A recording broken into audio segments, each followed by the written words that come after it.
कि अररिया में रहना है तो हिंदू बनना होगा। केंद्रीय मंत्री गिरिराज सिंह ने हिंदू स्वाभिमान यात्रा की शुरुआत की है, लेकिन इन सब के बीच प्रदीप सिंह ने एक ऐसा बयान दिया जिसको लेकर राजनीतिक गलियारे में हलचल तेज हो गई है। प्रदीप सिंह जो कि अररिया के सांसद है, इन्होंने कहा कि अगर आपको अररिया में रहना है तो हिंदू बनकर रहना होगा। अररिया में केवल हिंदू ही रह सकते हैं। इतने बड़बोले हो गए हैं बिहार के नेता कि कुछ से कुछ बयान देते हैं। अब अररिया के सांसद का ये बयान निकलकर सामने आया है कि अगर आपको अररिया में रहना है तो आपको हिंदू बनकर रहना पड़ेगा। अब सांसद साहब से सवाल पूछा जाना चाहिए कि जितने मुसलमान हैं अररिया में वो क्या करेंगे सांसद जी? धर्म परिवर्तन करवाएंगे उसके बाद रहेंगे क्या अररिया में? इस तरीके का बेतुका बयान देते हैं सांसद और इतने गर्व से कहते हैं कि आपको हिंदू बनकर रहना होगा। हिंदू या फिर सनातन धर्म के बारे में प्रचार प्रसार करना, सनातनी होने पर गर्व करना, ये आपका अधिकार है। हमें और आपको ये करना ही चाहिए। लेकिन आपको ये किसने अधिकार दे दिया कि आप जबरदस्ती मुसलमान को हिंदू बनाएं? जिस तरीके से कोई भी मुसलमान हिंदू को मुसलमान नहीं बना सकता, उसका धर्म परिवर्तन नहीं करवा सकता, वैसे ही कोई भी हिंदू मुसलमान को हिंदू नहीं बना सकता। संविधान आपको ये अधिकार नहीं देता और इतने संवैधानिक पद पर बैठकर आप ऐसी बातें कर कैसे सकते हैं? आप एक बार प्रदीप सिंह का बयान सुनिए और समझिए प्रदीप सिंह कितने बड़बोले हो गए हैं, कुछ से कुछ बयान दे रहे हैं। कोई बोलता है गर्व से को हम मुसलमान हैं, हमको हिंदू करने में क्या शर्म है? हम सबको कहते हैं इलेक्शन में भी कि अररिया में रहना है तो हिंदू बनना होगा।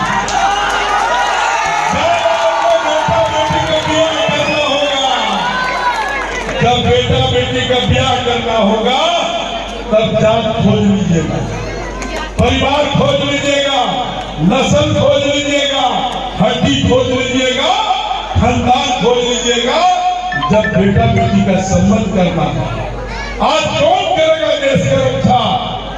बताइए, इस देश की रक्षा।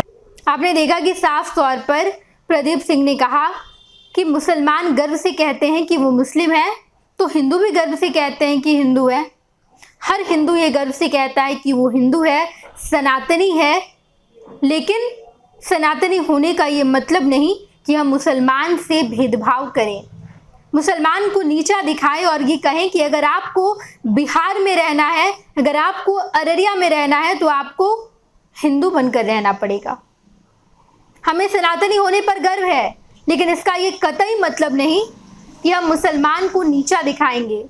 ये देश सेक्युलर है और यहाँ पर हिंदू मुसलमान भाई की तरह रहते हैं। हिंदू मुसलमान सिख ईसाई हम भाई हैं और ये आपको किसी ने अधिकार नहीं दिया कि हमारे बीच एक दीवार खड़ी करें।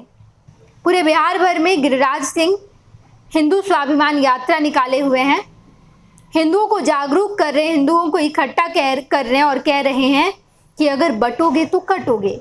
इस बात से कोई परेशानी नहीं है। हिंदू है, हिंदू का प्रचार प्रसार कर सकते हैं, हिंदुओं को एकजुट कर सकते हैं, लेकिन मुसलमान को आप गाली नहीं दे सकते। सर, आपको किसने अधिकार दिया मुसलमान को गाली देने का?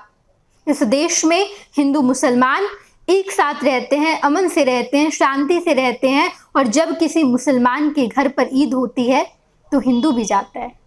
और छठ पूजा में कई ऐसे मुसलमान हैं जो छठ पूजा मनाते हैं, धूमधाम से मनाते हैं, गंगा माँ को प्रणाम करते हैं, सूर्य को अर्घ्य देते हैं।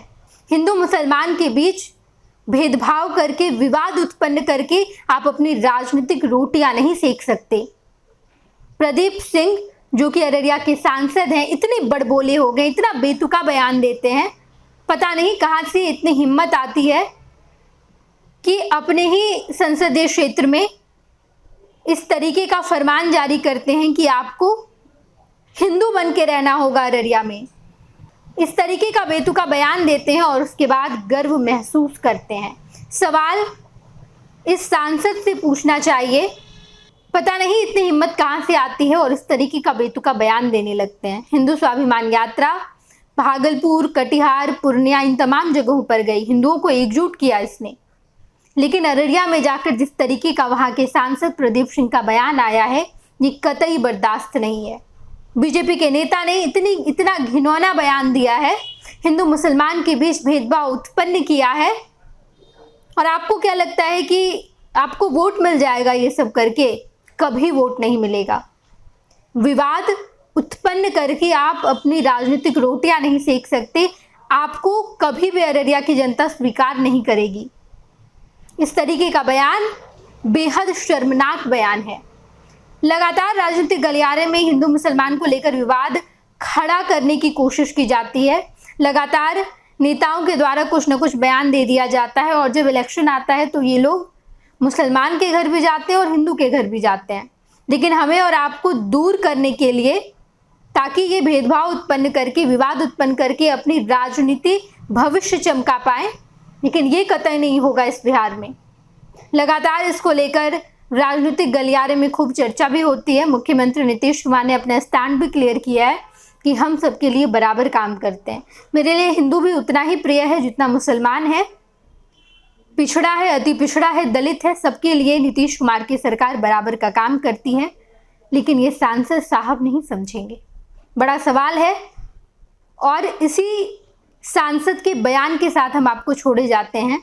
आप सुनिए और समझिए कि कैसे इस तरीके के नेता अपनी राजनीतिक रोटी सेकने के लिए हमारा और आपका इस्तेमाल कर रहे हैं। पैनोरमा ग्रुप, जो सोचता है वो करता है।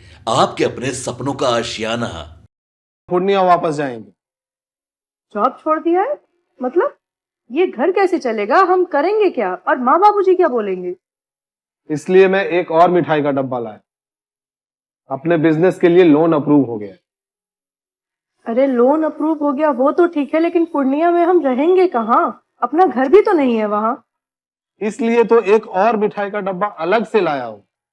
हमने पूर्णिया में घर ले लिया है, पूर्णिया के ई होम्स पैनोरमा में। पूर्णिया में पैनोरमा ग्रुप लेकर आए हैं ई होम्स पैनोरमा। बड़ा घर, आलीशान जिंदगी और अत्याधुनिक सुविधाओं के संग। अरे अब क्यों मुंह मीठा करवा रही हो? क्योंकि हम घर वापसी जो कर रहे हैं। घर वापसी की खुशी पूर्णिया में ई होम्स पैनोरमा के संग। ई Homes Panorama, luxurious lifestyle redefined. Bharatiya Janata party का सदस्य बनने के लिए 8800002024 पर मिस्ड कॉल करें। निवेदक भारतीय जनता पार्टी बिहार।